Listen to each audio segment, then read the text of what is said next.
are back here on the GSMC Football Podcast. And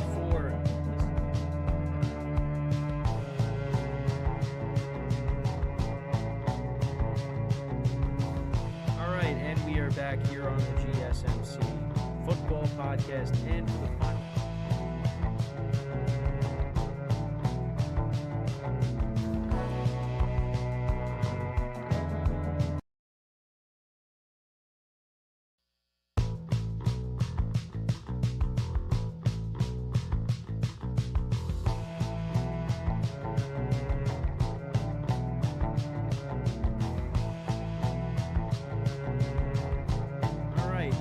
Back here on the GSMC Football Podcast,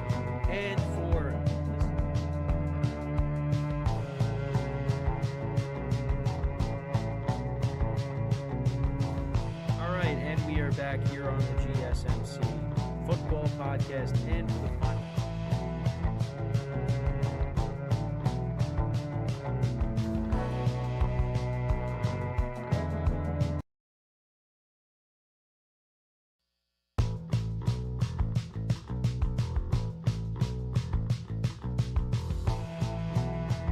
Keep yourself in the loop of everything football on the Golden State Media Concepts Football Podcast. The latest news on and off the field, be it college football, Big Ten, SEC, Big 12, Pac-12, ACC to the NFL. We've got you covered. Listen to the Golden State Media Concepts Football Podcast.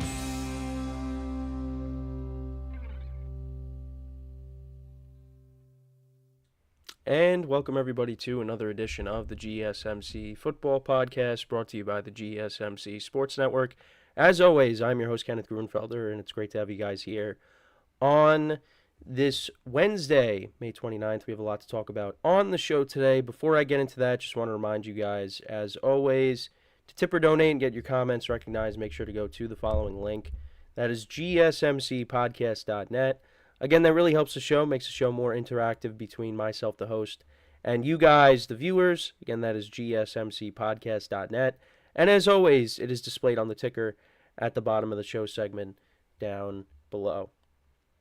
So, let's get into what we're going to discuss for today. So we're going to start off the show. We're going to talk about the Texans giving Nico Collins a 3-year contract extension. So we'll get into that at the start of the show here. Then in the second part of the show, I will continue my schedule breakdown for each team in the NFL. So today, we'll be doing the Packers. Yesterday, I did the Detroit Lions. Then in the third part of the show, we'll talk about Ja'Marr Chase and Tee Higgins not being at OTAs. And we'll talk about what head coach Zac Taylor had to say on the matter. Then in the fourth part of the show, we will talk about Raheem Mostert and some of his recent comments on what the Dolphins have to do to overcome their recent playoff struggles. They've been one and done the last couple of years, so I wanted to get into what Mostert had to say on how they can get over that hump. And then in the final part of the show, we'll talk about Caleb Williams and some early reactions to his him practicing in OTAs, because there's been some overreaction, so I wanted to get into that and why we got to be patient, at least for the moment. So that's the rundown for the show for today. So let's get into the first topic, which is talking about Nico Collins of the Houston Texans getting a new contract. So I actually do have a graphic to put up for Nico Collins while we talk about him here. So there you go. If you noticed, a lot of hosts have been doing this recently, and been getting new graphics to make the show more, more lively, I guess. And it's a great idea. It makes our job easier. So, rather than just like taking the football reference page and just throwing that up. This is now our own custom graphics, which is really nice. So, but yeah, these are Nico Collins' numbers from last season. But yeah, he's coming off of a solid season, and he's been in the league, I think, since 2021. And that was back when the Texans had Davis Mills at quarterback and Tyrod Taylor as well. But yeah, I mean, he's coming off of his best season so far, and the Texans they're looking to really make some noise this year. So the specifics on the deal, and I have them here. So he signed a 3-year, $72.5 million extension, which includes $52 million guaranteed. The deal has a maximum value of $75 million. Now, this new contract makes him one of the top 10 highest paid wide receivers in the NFL, with an average yearly salary of nearly $24.2 million, placing him 7th among all wide receivers, just ahead of DK Metcalf. And like I said, had a breakout season, as you can see right there, almost 1,300 yards receiving, 80 receptions. And you go back to his previous 2 seasons, 33 receptions in 2021, 37 receptions in 2022, and he had 446 receiving yards in 2021 and 481 yards in 2022. And combined, for his first 2 seasons, he had 3 touchdowns. Last year, he had 8. And he's a part of a receiving corps that is primed to do big things in 2024. Because you got him, you got Tank Dell, and now you got Stephon Diggs in the fold. And that's arguably the best trio of wide receivers in the NFL. Now, they haven't played a game yet together, but I think when we get towards the end of the season, they're going to be looked at as one of the best trios. And I know I did a topic on that earlier this offseason, and they were regarded as, one of the best. But again, Stephon Diggs is now in the fold. They haven't played yet with Diggs, but that combined with who's throwing them the ball, and that's C.J. Stroud. C.J. Stroud is primed for a great 2024 season. And this Texans team won 10 games last year. I think that number's going to go up a little bit. And you could look at them as being the favorites to win the AFC South. To me, they are, and I'm probably going to pick them. And now it's about taking that next step. They won a playoff game. They got to the second round of the playoffs. Now let's see them go even further. And I think they can. And we saw how, they played against the Ravens those 2 times last year and didn't go so great. But I think it's going to go, I think it'll be different this time around. Now, that doesn't mean, when I say that, that doesn't mean I think the Texans are just going to wipe the floor with the Ravens. I think those games are going to be closer now. And we'll see how C.J. Stroud matches up against Patrick Mahomes later in the season, how he's going to match up against Josh Allen. We saw Stroud go into Cincinnati and beat Joe Burrow. So now we'll see how he does against some of these other quarterbacks. So really looking forward to that. And also, the Texans do play the NFC North this year, so we're going to see 2 high-powered offenses going at it between the Lions and the Texans. That should be a fun game. You also have now it could get flexed into a later time slot, but later in the season, in the early window games, I forget which week it is, but they'll be playing the Packers. And Jordan Love and C.J. Stroud basically had the same stats in their playoff debut. I think it was 2 passing yards separated them, but other than that, the numbers were nearly identical. So that should be a fun game.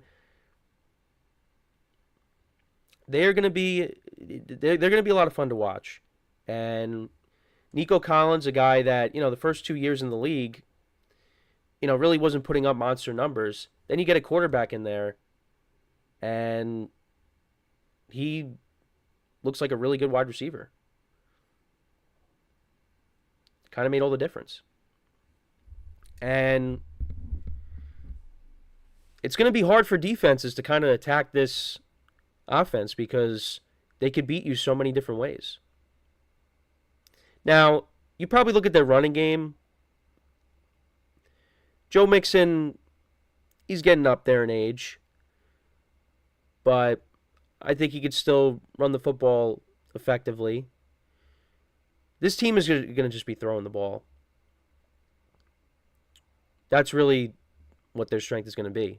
And of course it is. Because you got a young quarterback that can air it out. You got the weapons. But if you could get a nice balanced attack with both the run and the pass, that only just enhances your team. So, this is good for Nico Collins. This is good for the Texans. They got one of their guys extended. Tank Dell is going into his second year, so there's some time before he needs a new deal. And who knows if Stefon Diggs is going to be on this team beyond 2024. So it could be one and done with him. But like I said, got to be excited about the Texans. I'm really looking forward to watching them take the field and how they do now with Diggs in the fold. How they could perform. But let me know what you guys think about Stefon Diggs' new deal. Or Nico Collins' new deal. What are your expectations for him going into 2024? Because I think, 80 receptions is a lot. I think that's probably going to be down a little bit. I think the receiving yards could be down a little bit just because I feel like, with C.J. Stroud, he's going to be spreading the ball around a lot. Diggs is going to get a lot of targets too. But who knows? We'll see. But yeah, let me know what you guys think about Nico Collins' new deal. So we are going to take our first break of the show.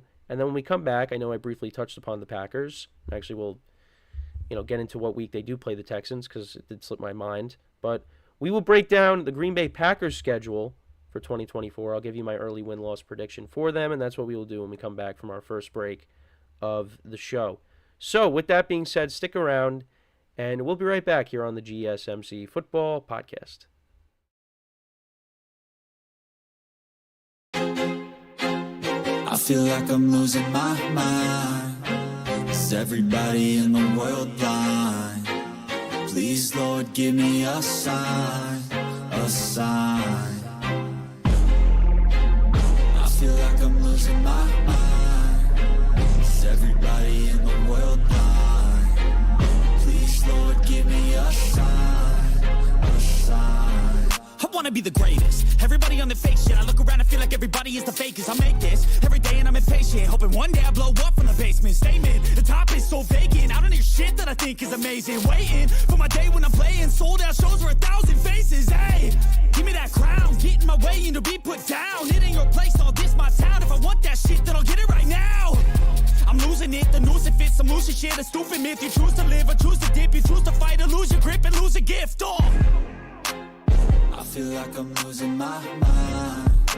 Is everybody in the world blind? Please, Lord, give me a sign, a sign. I feel like I'm losing my mind. Is everybody in the world blind?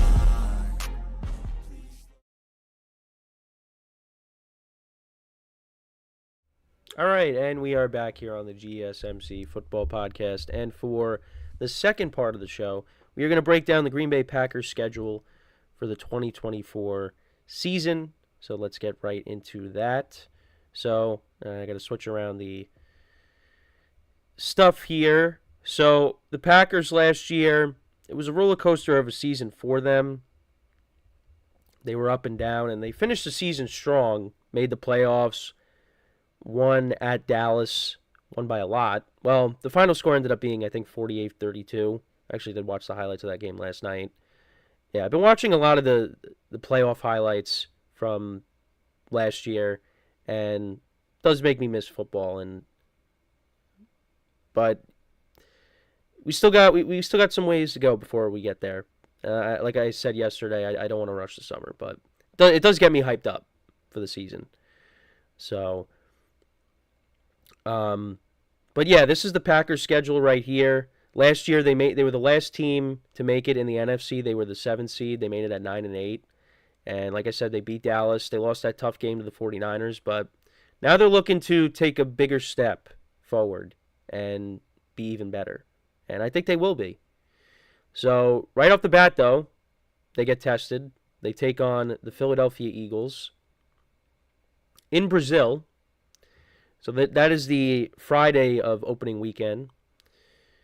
And I think the Eagles are favored by 1.5. I think that's what it was the last time I checked. This game definitely could go either way. Now, the last time these two teams met, that was back in 2022. And it was a very high-scoring game. And actually, Jordan Love did play in that game a little bit because Aaron Rodgers got hurt. I forget what the injury was. But he ended up getting hurt. Jordan Love came in, played it a little bit, and he threw a touchdown pass to Christian Watson. I mean, it was really all Christian Watson. You know, it was kind of a slant route that, you know, Christian Watson took to the house. But I think this final score was like 40-33 or something. It was like I said, very high scoring game. And I don't know if we're going to see that because I think both defenses are improved since then. Now, how much improved? Who knows? We'll have to see. Because even when the Eagles had all those players have double-digit sacks, there were still times where they gave up a lot of points. And they did in the Super Bowl against the Chiefs. And then last year, I mean, it was even worse. Especially the final game they played against the Bucs. I mean, that was some of the worst attempts at tackling I've ever seen. But this should be a very entertaining game. Two young, talented quarterbacks going at it, Jordan Love and Jalen Hurts. I don't know. This one's tough to decide. Also, you got two running backs now with new teams. Saquon Barkley on the Eagles side and Josh Jacobs on the side of the Packers. I'm going to say the Eagles win this one. I think it'll be a very close game, but I'll take the Eagles. So the Packers start off the season 0-1. Then they're at home against Anthony Richardson and the Colts. This could be an interesting game. I'm going to say the Packers do win this one. I think it'll be close, but I like the Packers in this spot here at home. So I'll give them the win. At the Tennessee Titans, I'm going to give them a win there too. We'll see how Will Levis is with his trio of receivers. But I'm going to take the Packers here. I think the Packers are a better team. Week 4, Vikings come to town, divisional game. I like the Packers in this spot. I'll give them the win there. I'll give them a loss against the Rams. So right now I got them at 3-2. Then they get back on track. I'll say they beat the Cardinals. Kyler Murray coming to town. I think that could be an interesting game. But I'll take the Packers. So right now, got them at 4-2. Then the Texans come to town. That's definitely going to be a tough game. Week 7. Two high-powered offenses. I'll say the Packers lose that one. So they'll drop to 4-3. But then I'll say they beat Jacksonville. I think they're going to at least split. They'll split with the Lions. So whether it's they win at Lambeau or they lose at Lambeau and win in Detroit, I think they'll split. So I'll give the Packers one of those wins. I'm going to say the Bears is going to be tough. Because, I mean, if the Bears are really good, I mean, I don't think the Packers are going to sweep them again.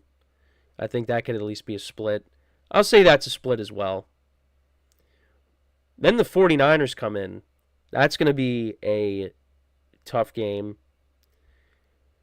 Packers did almost beat them. And now it's in Lambeau. I'm going to say the Packers win. Say the Packers win that game. It's going to be very close, but I'll say they win. Dolphins come in. I think the Packers win that. I said that very confidently. But, late in the season, this is actually on Thanksgiving night. Last game of the tripleheader. But I'll say the Packers win that. At Seattle, at Detroit, like I said, I think they'll split. Then at Seattle, listen, that's a house of horrors for the Packers. Now, it's a little different because there's no more Russell Wilson. There's no replacement officials. There's no Brandon Bostic. This is Jordan Love against whether it's Geno Smith or it's Sam Howell. I'll say the Packers win that. And then they're home against the Saints. And if you remember, Packers were down 17-0 going into the fourth quarter. They came back and won that game 18-17. I'm going to say the Packers win that one. Like I said, I have them. Okay, now with Minnesota. So this is it's going to be interesting where Minnesota's at this point. And, we'll know by then how, if I don't know if I should say we'll know by then if J.J. McCarthy's the guy or not. But, by this point, we'll see what kind of season he's having. Like I said, the Packers did split with the Vikings last year. I know. Do I think they're going to split with them again? I'm going to say the Packers win. So I got them sweeping the Vikings, which I don't know. But I got them splitting with like every opponent. Unless maybe they sweep one of them. Or they continue their dominance against the Bears and they split with the other two. But, yeah, so there's that. And then Week 18, the Bears. Like I said, they could split with the Bears. So, looking at the schedule now, so what did I give them? So I said the Eagles was a loss. I said the Rams was a loss. The Texans was a loss. 2 more losses in there. I'd say about 11, 12 wins. I think that's fair enough. I mean, they did win 9 games last year, so maybe 11-6. 12-5 around there. I still think the Lions are the best team in the division. But there are some tough games there, like the 49ers. You got the Texans going to Lambeau as well. I mean, like I said, the division, or I have said, the division is better.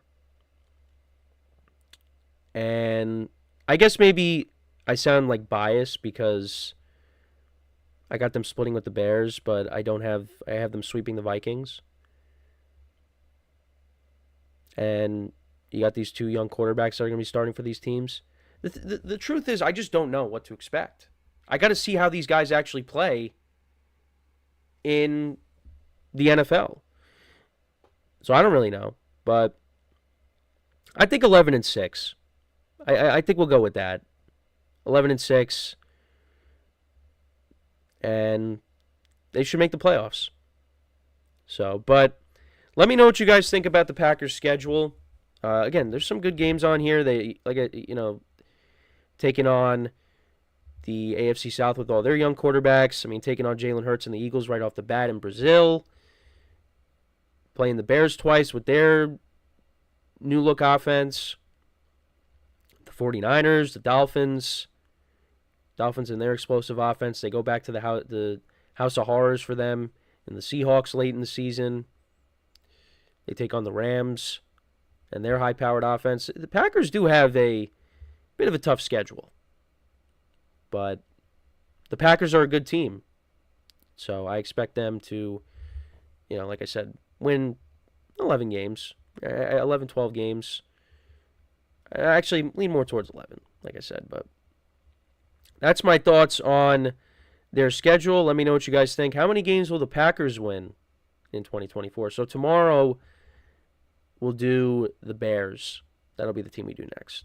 So, before we go to break, just want to remind you guys once again to tip or donate and get your comments recognized. Make sure to go to the following link. That is GSMCpodcast.net. Again, that really helps the show, makes the show more interactive between myself, the host, and you guys, the viewers. Again, that is GSMCpodcast.net. And as always, it is displayed on the ticker at the bottom of the show segment down below. So when we come back from our second break of the show, we will talk about Ja'Marr Chase and Tee Higgins being absent from OTAs, and we'll talk about what head coach Zac Taylor had to say on the matter and whether it's a big deal or not. And I'll give you my take on it when we come back. So, with that being said, stick around, and we'll be right back here on the GSMC Football Podcast. Looking for your daily fix of sports talk without having to pay for it? GSMC Sports Network is available on YouTube. Just search GSMC Sports Network. Get your fix of daily sports talk shows on YouTube, absolutely free. NFL, college football, NBA, MLB, MMA, UFC, fantasy football, and so much more. GSMC Sports Network has shows running all day long, with new sports shows starting every 2 hours. Just like on your favorite cable sports channel, except GSMC Sports Network is absolutely free. Just search GSMC Sports Network on YouTube to catch one of your new favorite shows, like the GSMC College Football Podcast, Chip Shot Football Podcast, Hoops and Heels Women's Sports Podcast, GSMC Basketball Podcast, and so many more. Check it out for yourself. GSMC Sports Network, now available on YouTube absolutely free. Search GSMC Sports Network on YouTube right now.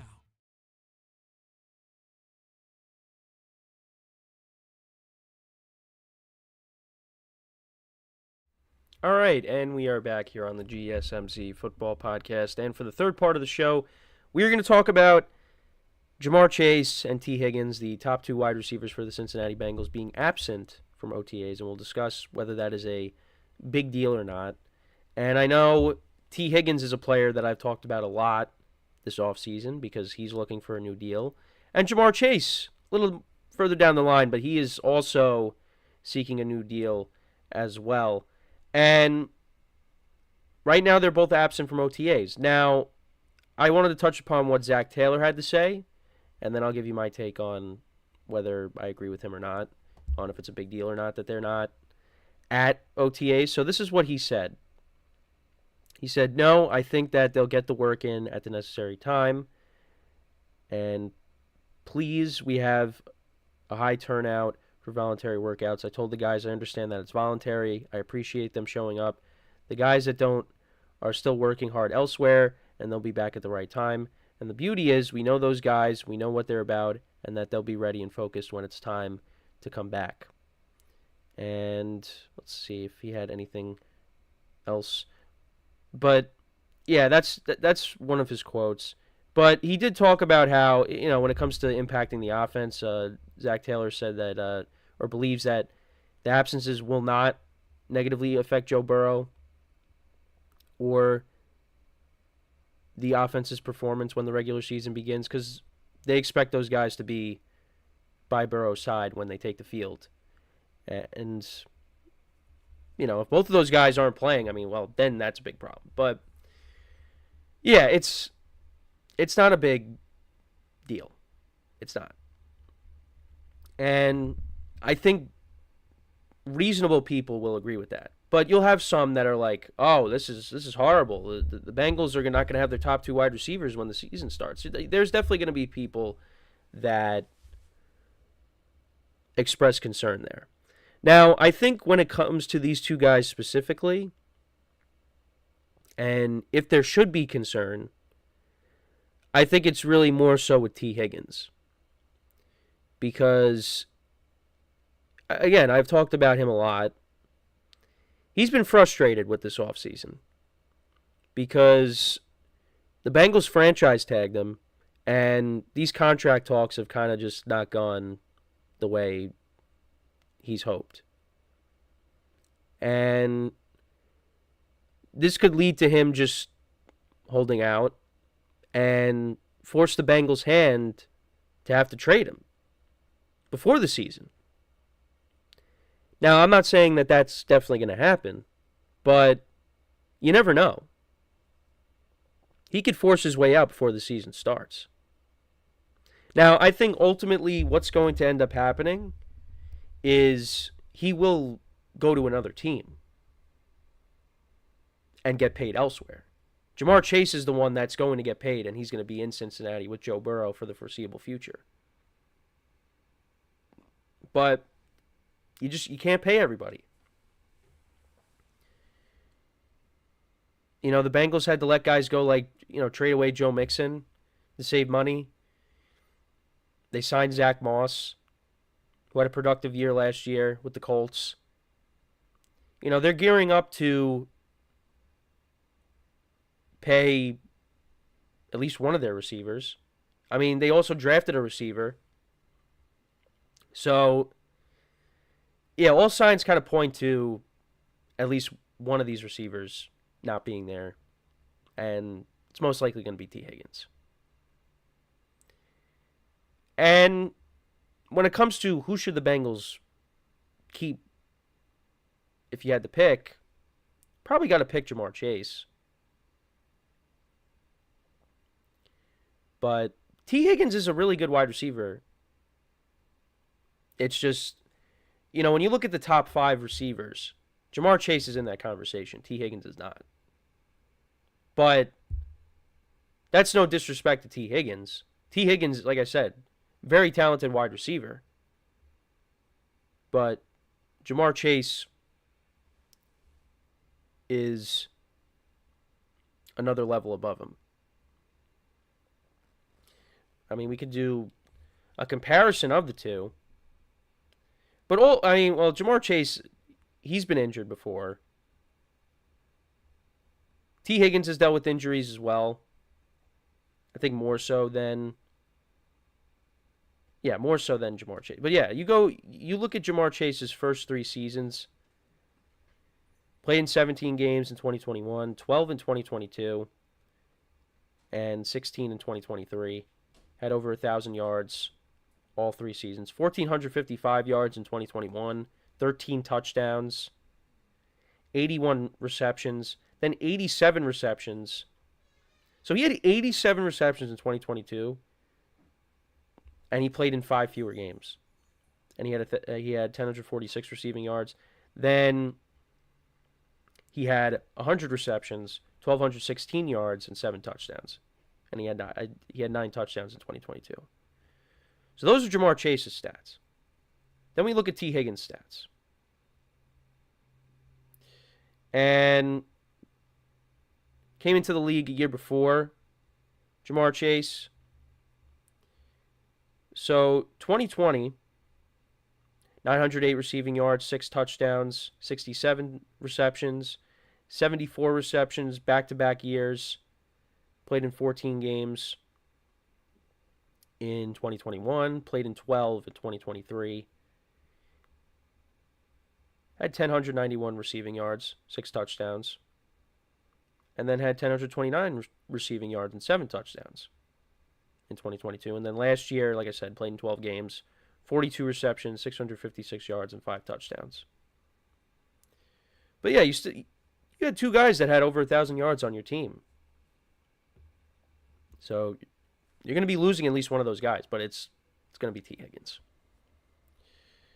But yeah, Ja'Marr Chase has been the better wide receiver.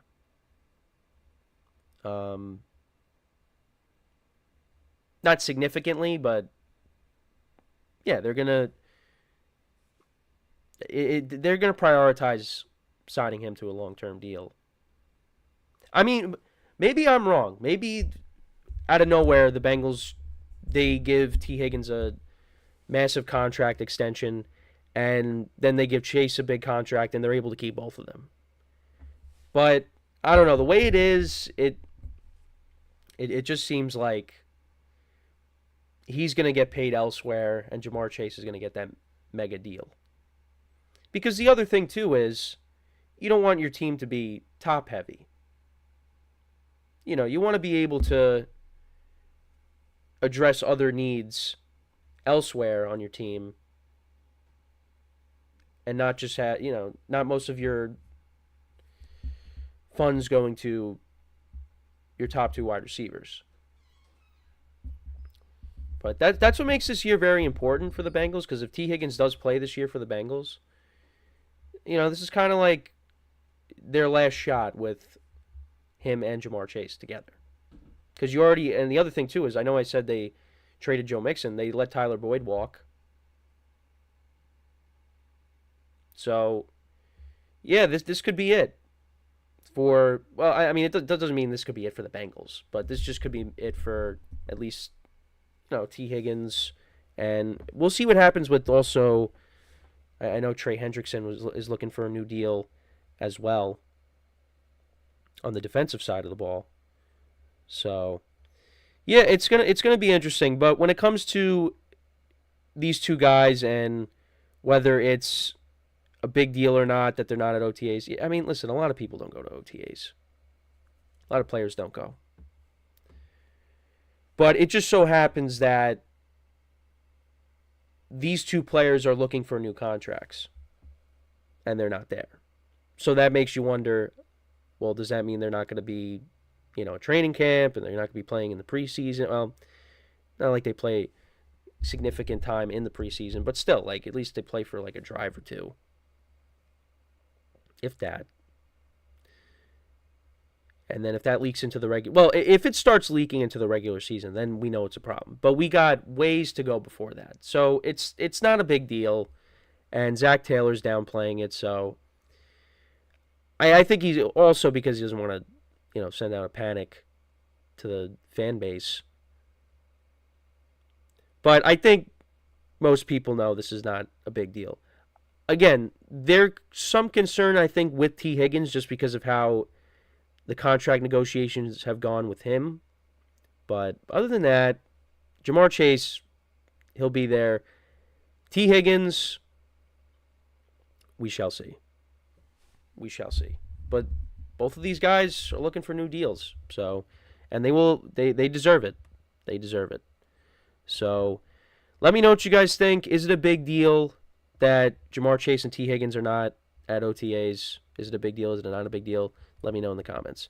So we're going to take our third break of the show. When we come back, we will talk about Raheem Mostert of the Miami Dolphins, talking about the lack of playoff success for the Dolphins and what the Dolphins have to do to overcome that. So, with that being said, stick around, and we'll be right back here on the GSMC Football Podcast.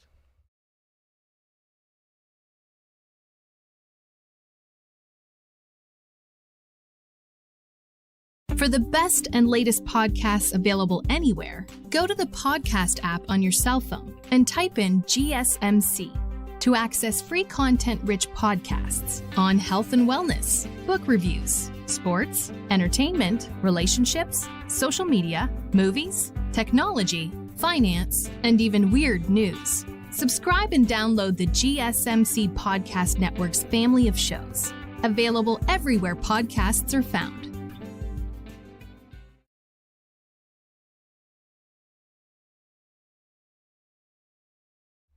All right, and we are back here on the GSMC Football Podcast, and for the fourth part of the show, we're going to talk about some comments made by Miami Dolphins running back Raheem Mostert on the team's lack of playoff success and what they have to do to try to overcome this. And the Dolphins have been a team that last 2 years have been one and done.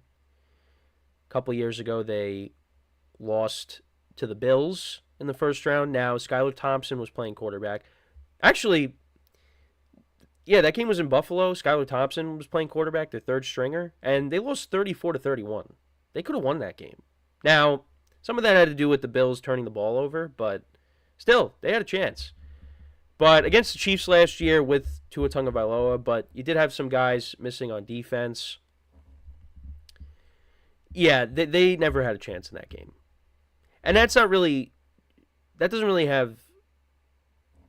solely on Tua, even though he is definitely part of the blame.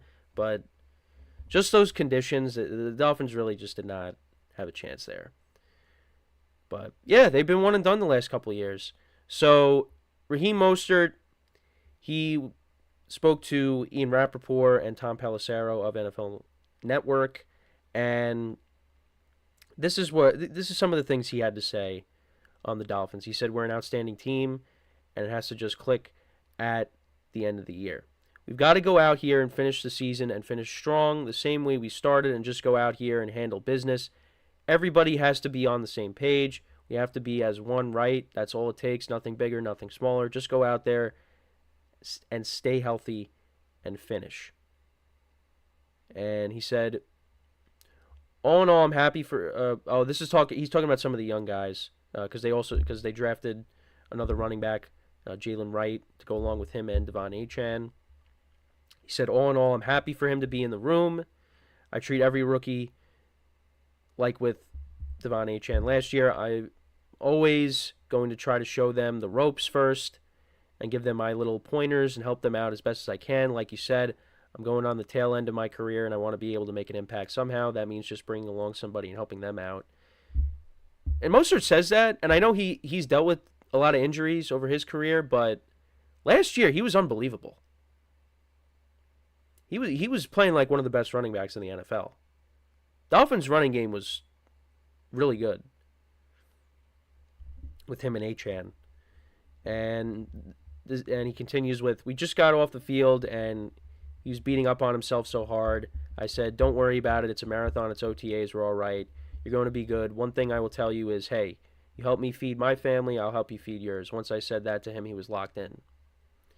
So, I think that's being a good teammate, and that's what you want to have. And, Mostert's a veteran, and like I said, he's on the tail end. Well, he said he's on the tail end of his career after coming off of a season last year, he's 32 years old, and last year, 209 attempts, 1,012 rushing yards, 18 rushing touchdowns last year. And he's 32. The rushing attack for the Dolphins, like I said last year, was effective. Now, the main thing I wanted to talk about was what he had to say regarding the lack of playoff success. And he just talked about finishing strong. Because you go back to last season, and the Dolphins, I think the last two games, well, I know they played Buffalo the last week of the regular season, but they also I think the week before that was the Ravens game in Baltimore. And I'm just going to double check because I'm pretty sure that that's who they played the second to last week. And they're showing, of course, the schedule for this year now because now that's out. I think that was the second to last game. And they got blown out. Now, in the beginning, it was back and forth. But, like I said, they ended up getting blown out. It was the second to last week of the regular season. They lost 56-19. And then they lose to the Bills, 21-14, where all you had to do was win that game, and you would have had the number 2 seed in the conference. And the other thing, too, is with the Dolphins,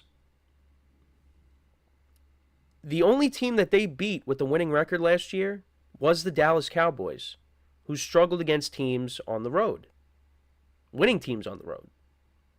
And I just remember that was like a big, I don't know if you would want to say storyline or stat going into or I guess stat, more so a stat than a storyline, but that the Dolphins hadn't beaten a team over 500 and the Cowboys hadn't beaten a team over 500 on the road. So something had to give, and the Dolphins were able to overcome that. They at least, beat the Cowboys. Cowboys, they didn't beat any team with a winning record on the road. But yeah, that's something that is going to hang over the Dolphins going into this year, is can they beat teams with winning records? Because you lost to the Bills twice, you lost to the Chiefs twice, once in the regular season and once in the postseason. You lost to the Ravens. You lost to the Eagles. Well, before the Eagles collapsed. Just want to make sure I say that. Yeah, they just could not beat, other than the Cowboys, they could not beat teams with winning records. And that's what you're going to have to do, as silly as that sounds. But it's true. If you want to be put in the same class as these teams like the Chiefs and the Ravens, well, the Chiefs are in a class of their own, but still, you know what I'm saying. Those are teams that they couldn't beat last year. You couldn't beat the Bills. Now, both teams have gone through some changes on defense, particularly. I mean, the Bills had to let go of guys on defense. The Dolphins had to let go of guys on defense. But you got guys that are coming back from injury. That was the other thing, too. I mean, the Dolphins' both defenses just were dealing with a ton of injuries at the end of the year. And for the Dolphins, Tyreek Hill missed a little bit of time last year when he got hurt. Let's not forget, when he got hurt, it was that game against the Titans. It collapsed. Up by 2 scores. I think it was less than, at least less than 6 minutes left in the game. And the Titans were able to come back and win. And that would have made all the difference. But they ended up losing that game. And Mostert's right when he says they got to finish strong. Because, yeah, they didn't finish strong. But he talks about when they got off to a hot start. Yeah, they did. But you look at some of the teams that they beat. They're beating up on the Patriots. Right? Were the Patriots? Patriots are week 2. Who did they play week 1? Oh, they played the Chargers. And the Chargers had an awful defense. And the Chargers ended up finishing 5-12. But a lot of that had to do with injuries. And, again, defense wasn't good. Brandon Staley just was not it. But we'll see now with Harbaugh in the fold. But, yeah, so they started off against the Chargers. They won a shootout there. But the Chargers ended up not being good.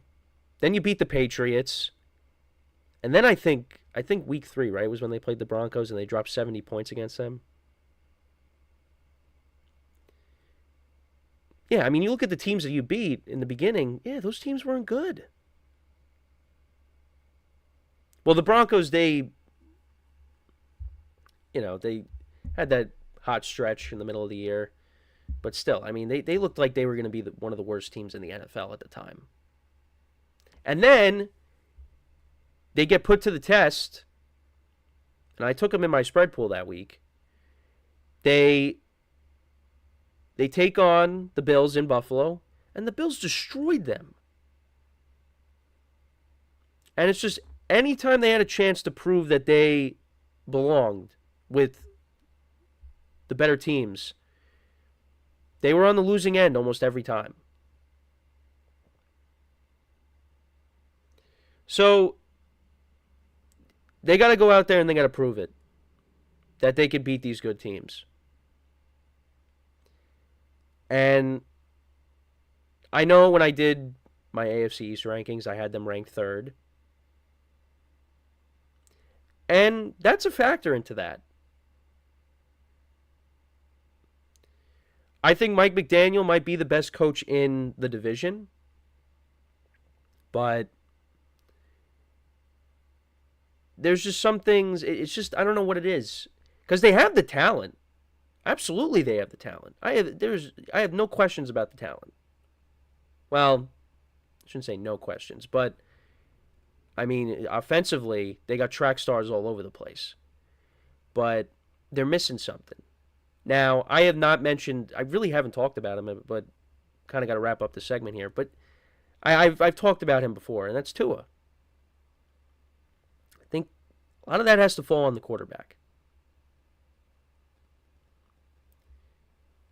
So he's got to go out there and prove the doubters wrong.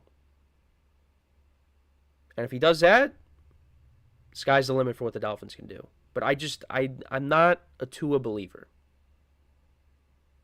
So, but I really just spent most of the time just talking about, yeah, they just could not beat these playoff teams. But that has to do with the quarterback. Got a lot of talent. But like I said, not that I have no questions about their talent. I mean, I think what I meant was when it comes to like their skill positions. But like wide receiver, running back, but yeah, when it comes to the quarterback, yeah, there's question marks there. So, but yeah, that's pretty much it when talking about this. Let me know what you guys think about what Raheem Mostert had to say. What are your expectations for the Dolphins going into the 2024 season? You think they could get over that hump and win a playoff game? We'll see. I've said this, just because I have them finishing in third in the AFC East, or they were ranked third in my rankings, does not mean that I don't think they could be a playoff team, because they definitely can. It's just, how far can they go in the playoffs? Can they win a playoff game? So, we're going to take our final break now of the show. When we come back, we'll talk about Caleb Williams. We'll talk about, some overreactions from his performance so far in OTAs and whether that's a big deal or not. So we'll get into that when we come back from our final break of the show. So with that being said, stick around and we'll be right back here on the GSMC Football Podcast.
All right, and we are back here on the GSMC Football Podcast. And for the final part of the show, we are going to talk about Caleb Williams and how his performance has been going so far, or his performance in OTAs and how that's been going so far. So he has been struggling, and it seems like there's been some overreaction to how he's been performing, and it hasn't been very good. He's been struggling.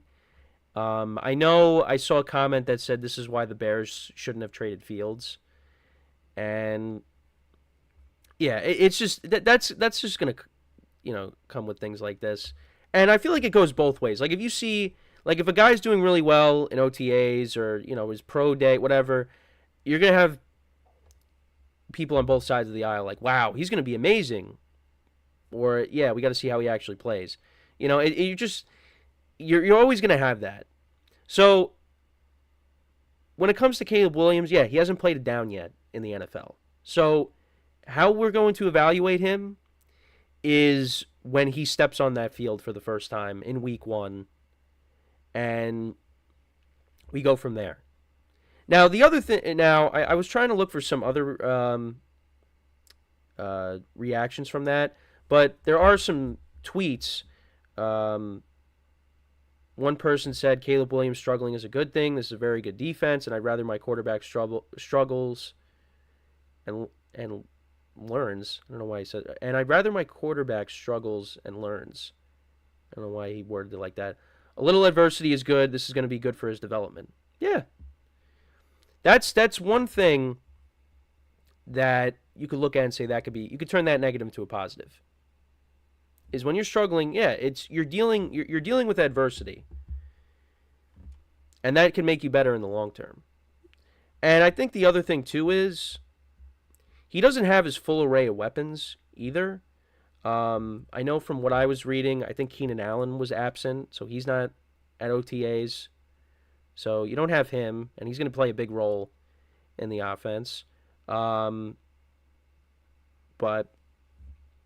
Yeah, the Bears' defense was better last year, too. So you also got to give the defense credit, at least some credit. But, yeah, it's also a new offense that, they're learning as well. And we just started. Again, if this leaks into the regular season and we get, halfway through the season and Caleb Williams is just not showing us anything, then, yeah, that could be a problem. But look at the kind of season that, now that I just think about it, a quarterback in his own division. Look at Jordan Love and the kind of season he had, his first full year starting. It was up, it was down, it was back up, it was down, it was up. And they made the playoffs at 9-8. Who's to say that can't happen with Caleb Williams? It could be a roller coaster. It could be you're down, then you're up again. Or, hopefully, this doesn't happen for Bears fans' sake. He gets off to this great start and then just collapses at the end of the year. Because if that happens, that's a problem. You don't want to see regression. You want to see improvement. So it might not be easy to start, but like I said, I just brought up a quarterback in his own division. It was a roller coaster of a season, but they were able to make the playoffs, and I think the Bears can make the playoffs. I think they should, as a wild card team. I think they should. Also, another player that was absent, Roma Dunze, he's recovering from an injury that he suffered. I don't have what specifically the injury was, so he's a little banged up. But yeah, that's your top two wide receivers that aren't at OTAs right now. But I think this is just something that people got to pump the brakes on. But you're going to have people overreact to things. That's just how it is. And there's a lot of people that are not patient. I'm impatient with certain things. But this is a process, and it's going to take some time. And if Caleb Williams is indeed the guy, he will develop into that guy as we progress through the season. But, you could look at a lot. There's a lot of factors, too. I mean, the coaching. I think there's the jury's still out on the coaching. But the talent's there. So we'll see how it all plays out. But like I said, I think the Bears, their offense could be very explosive this year. And just because you're a rookie quarterback does not mean, you can't go out there and make the playoffs your first season. I mean, we saw that a lot. We've seen that a lot over the years. And he was the number 1 overall pick for a reason. So, we'll see what he could do. But I think it's just got to pump the brakes a little bit here. So let's be a little patient. There's nothing to be concerned about yet. But you're going to you can't help those people. Those people are always going to be there and say, you should have kept Fields. Not looking good. Well, what if the Bears defense? Yeah, what if the Bears defense is really good this year? Because it was better towards the end of last year, especially when they got Montez Sweat. And you signed Jalen Johnson to that big contract. The Bears have talent on this team. They're going to be a competitive team, and if Caleb Williams goes out there and has a good season, this team should make the playoffs. So the NFC North is going to be a lot of fun to watch for years to come. And we'll see if they could win against the Packers, because it's been a while. When's the last time they beat the Packers? Was it 2018? Trying to think back. Yeah, because the Packers swept them last year. They swept them the year before that. Well, Rodgers, back-to-back MVPs. Yeah, he swept them. Yeah. Yeah, no, I think it was 2018. I think that was the last time the Bears beat them. And even that year they split, because week 1, that was when Rodgers got hurt, and then he came back into the game and they pulled off that miraculous comeback. Yeah, so it's been a while. But we'll see. Like I said, got to be patient. Just got to be patient. But if we get towards the end of the 2024 season and Caleb Williams just is struggling, not really showing any improvement, well, yeah, then there might be some issues. But I think he's going to be good. Because I just feel like with what the Bears surrounded him with, I feel like it's going to be hard for him not to be successful. And like I said, they took him with the number 1 overall pick. So, but just because you get taken with the number 1 overall pick does not mean like you're going to be great. But I think he's going to be good. But there's going to be growing pains throughout the year. So it's going to be up to him and how he responds to that. So, but yeah, that's pretty much it for the show for today. Thank you guys for tuning in. The show went a lot better than yesterday. Again, still trying to overcome this cold, but definitely a lot better than I was yesterday. And no technical issues. So hopefully that continues. But yeah, we're halfway through the week. And tomorrow is Thursday already. So, but yeah, thank you guys for tuning in. Make sure to check out all the other shows as well. Get perspectives on all the other sports out there. And yeah, also tonight, technically tomorrow, but at, I think, what is it? It's 12:30 a.m. Eastern Time.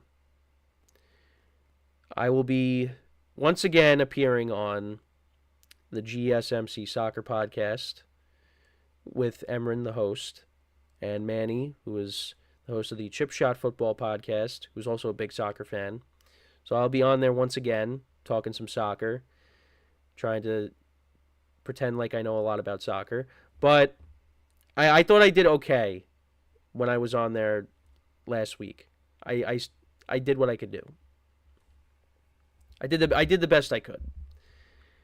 But yeah, so I'll be on there. First 2 segments of the show, so that'll be later in the evening. Going into tomorrow. But yeah, tonight, tomorrow, whatever you want to say. But yeah, so make sure to tune in for that. And yeah, so with that. That is all the time that we have for today. Once again, thank you guys for tuning in. We'll be back again tomorrow, 10:30 a.m. Eastern Time. And until then, I'm Kenneth Grunfelder signing off from the GSMC Football Podcast, brought to you by the GSMC Sports Network. Have a good day, and I will talk to you guys tomorrow. Take care.